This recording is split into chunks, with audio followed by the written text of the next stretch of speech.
और मुझे नहीं मालूम, दूसरे इंस्टीट्यूट्स में कभी गया नहीं, लेकिन सुना बहुत है, फ्रेंड्स बहुत सारे हैं, ये इनमें से कोई आ जाएगा, कर लेंगे।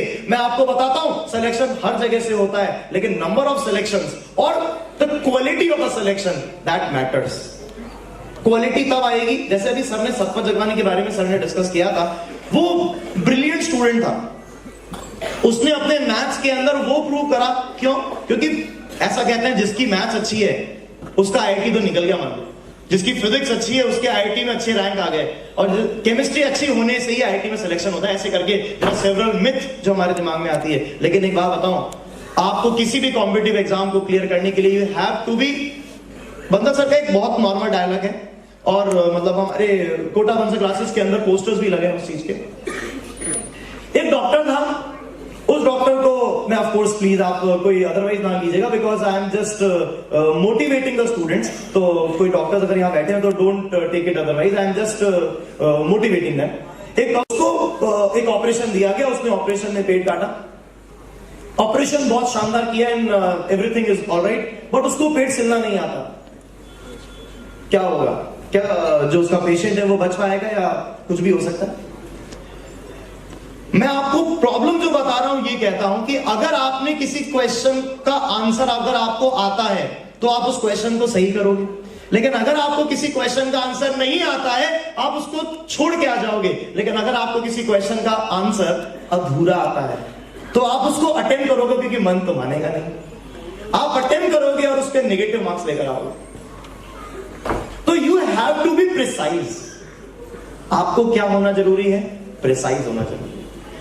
तो बंसल सर का कहना है कि इफ यू नो एवरीथिंग तब आप आईआईटी क्लियर कर सकते हो, if you know something of everything तब आप आईआईटी क्लियर नहीं कर सकते। आईआईटी क्लियर करने के लिए आपको उस इंस्टीट्यूट में, ऑफ कोर्स मैं इंस्टीट्यूट वर्ड इसलिए बोलता हूं बिकॉज मेरी जबान पे वही चढ़ा हुआ है, अगर मैं कहूं तो आपको उस इंस्टीट्यूशन में पढ़ना चाहिए, उस स्कूल में पढ़ना चाहिए, उस टीचर से पढ़ना चाहिए, उस इंसान से पढ़ना चाहिए जो इंसान आपको आपकी कैपेबिलिटी बढ़ाने में आपकी हेल्प करे।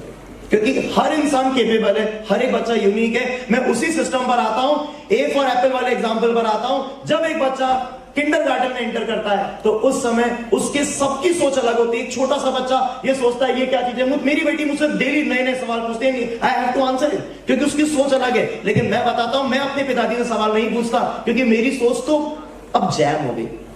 जितना बच्चा बड़ा होता जाता है, जितना बच्चा बड़ा होता जाता है, उसकी सोच धीरे धीरे धीरे धीरे डिट्यूरेट करती है। क्यों? हम उसी सिस्टम को अपने मन में, उसी सिस्टम को हमारे मन में ले लेते हैं जो कि हमको फीड किया जा रहा है, स्पून फीडिंग की जा रही है। Please avoid. मैं यहाँ पे टीचर से सबसे रिक्वेस्ट करूंगा, और मैं मतलब बाकी सब पेरेंट्स से भी रिक्वेस्ट करूंगा कि आप अपने बच्चों को नई से नई चीजें सिखाएं, नई से नई चीजें समझाएं, उनको प्रमोट करें कि ताकि नई से नई चीजें वो सीखे, ना कि उनको जो पुराना चला आ रहा है उसी को सिखाते रहे। ऑफ कोर्स द स्टेप जो मैं लास्ट की बात कर रहा हूं पहले से होकर जाएगा। Of course you have to say कि हाँ भाई पहले स्टार्टिंग लाइन आएगी, फिर स्लीप। आपको ग्रोथ करनी है तो आपको कुछ नया सोचना है। हमारे सामने देयर आर सेवरल एग्जांपल्स। एक बात और बताता हूं, कुछ बच्चे और कुछ पेरेंट्स और कुछ टीचर्स ऐसा सोचते हैं the personality matters are far important than personality. बहुत सारे एग्जांपल्स हैं, मैं कोई नया नहीं हूं और नहीं यहाँ पे कोई लोग नहीं समझते हैं इन सब चीजों को। आप बहुत सारे लोग इन बातों को समझते हैं। एक आप मुझे खुद बताइए, क्या शाहरुख खान जाना जाता है? शाहरुख खान जब सबसे पहले मूवीज में आया था तो उसको रिजेक्ट कर दिया गया था ड्यू टू इट्स मतलब वो स्टैमर करता था, थोड़ा हकलाता था, तो बोला था रिजेक्ट। और मेरे ख्याल से उसी स्टैमरिंग के कारण आज वो बहुत फेमस है, मस्त स्टाइल से बोलता है। जब पहली बार आवाज ऊपर तक शायद नहीं जा रही है, जा रही है? हाँ, तो ध्यान से सुनिए।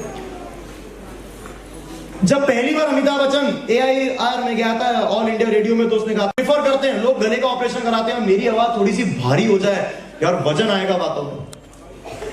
नवाजुद्दीन सिद्दीकी बहुत बड़ा एक्टर माना जाता है और उसको उसके कालेपन के कारण reject. Salman Khan, Aamir Khan, they are rejected initially due to their short heights. Narendra Modi हमारे जो प्राइम मिनिस्टर हैं, मुझे लगता नहीं है कि वो जिस दिन पैदा हुए थे उस दिन को कहा गया था यार तुम तो प्राइम मिनिस्टर बनेगा। नहीं, तो आप में से किसी भी स्टूडेंट को यह नहीं पता कि वो फ्यूचर में क्या कर सकता है, लेकिन उसको करने के लिए ग्रोथ करनी पड़ेगी, प्रोपोगेशन होना चाहिए, ग्रोथ ऐसी होनी चाहिए जिससे वो फ्यूचर के अंदर और इंप्रूवमेंट। देखिए मैं आपको बताता हूं, जब आप इस आज ऑडिटोरियम में घुसे थे, कुछ बातें जो आज मैंने बोली शायद वो आपको नहीं आती थी। जिस समय आप इस ऑडिटोरियम से आप बाहर जाएंगे उस समय कुछ नया सीख कर जाएंगे ना।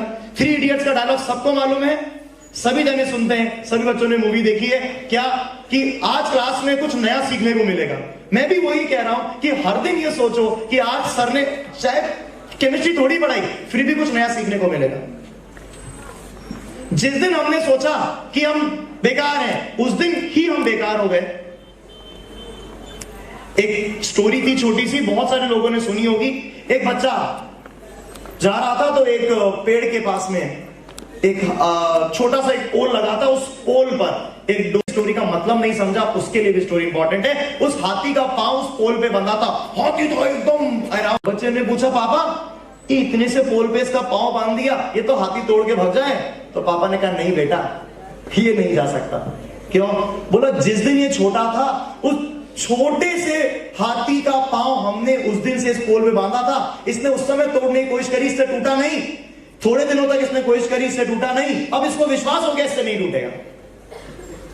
प्रॉब्लम आप सभी के साथ और मेरे साथ और नहीं, इस अधिकतर पब्लिक के साथ यही होती है। हमको पता है फीलिंग में प्रॉब्लम क्या आती है, हमको लगता है यार मुश्किल है, नहीं हो पाएगा। मैं बहुत ज्यादा बड़ी बात कहने जा रहा हूं। मैं आपको फिर बताता हूं कि जो बंसल सर हैं, Bansal sir is suffering from muscular dystrophy, और जिस बीमारी को नाम सुनने के ऊपर भी मतलब मेरे रोए खड़े हो जाते हैं। दैट मीन्स कि मतलब वो अपना हाथ लिफ्ट नहीं कर सकते, ही हैव टू, मतलब उनको खाना खाने के लिए भी मतलब उनको थोड़ा सा झुकना पड़ता है, और कोई हेल्प करके उनको पानी पिला सकता है। वो अपने अगर उनके मुंह पर मक्खी बैठ जाए तो उनको खुद को उड़ाने में बहुत परेशानी होती है। और आपको मालूम है कि उस इंसान ने इतनी बड़ी, आज मेरे ख्याल से पूरी गैदरिंग, और मैं जो आज यहाँ खड़ा होकर इतनी देर से बोल रहा हूं, शायद मेरे को केपेबल या आप सभी को केपेबल या इस पूरे हिंदुस्तान में कई सारे टीचर्स को केपेबल या बच्चों को केपेबल उन्होंने बनाया। कैसे बनाया? क्या उन्होंने उसके लिए इस तरह से मेरे तरह खड़ा होकर खूब सारे सेमिनार दिए? ना, उन्होंने सिर्फ और सिर्फ ब्रेन का काम में लिया, ब्रेन ही काम में लिया। आपको मालूम है उनका रूटीन देख के बाद मुझे भी शर्म आती है कि मैं कितना बड़ा आलसी हूं। वो सुबह जैसे अपन नॉर्मली उठते हैं, वो सुबह उठते हैं, उसके बाद उनको वर्किंग करने में बहुत वक्त लगता है। सुबह उठ के वो नॉर्मली ओपन लाइट के अंदर जरूर जाते हैं, ओपन लाइट के अंदर बैठ के पढ़ते हैं। बहुत सारे टीचर्स यहां पर हैं, मैं रिक्वेस्ट करूंगा उन सभी से, और मतलब मैं खुद की भी बारे में बताऊंगा। आप लोगों को सभी को यह ध्यान रखना चाहिए, चाहे हम टीचर बन जाएं, चाहे हम कितने भी बड़े बन जाएं, लेकिन जिस दिन हमने पढ़ना छोड़ दिया हम खत्म हो जाएंगे। हमको डेली पढ़ना है, क्योंकि मैंने कल निमिष सर से भी बात कर रहा था, निमिष सर से भी मेरी इसी बारे में डिस्कशन हुआ था। हर दिन हर टेस्ट में हमें नया क्वेश्चन बनाना चाहिए। जिस दिन हम नया क्वेश्चन बनाएंगे उस दिन हमारे थॉट तैयार हो जाएंगे क्लास में और अच्छा पढ़ाने के लिए। मैं टीचर से सभी से रिक्वेस्ट करूंगा कि जितने ज्यादा क्वेश्चन बनाओ, कॉपी किताबें दुनिया में बहुत सारी हैं, अगर उनको बच्चा पढ़ के सेलेक्ट होता तो कोचिंग नहीं करता, उनको पढ़ के बच्चा सेलेक्ट होता तो इन स्कूल्स में नहीं जाता। बच्चा सेलेक्ट टीचर्स से होता है, टीचर्स उसको अपनी एजुकेशन देते हैं, और टीचर्स को खुद को डेवलप होना जरूरी है। और टीचर्स खुद कैसे डेवलप होंगे? जब नए क्वेश्चन बनाएंगे, नई किताबें पढ़ेंगे,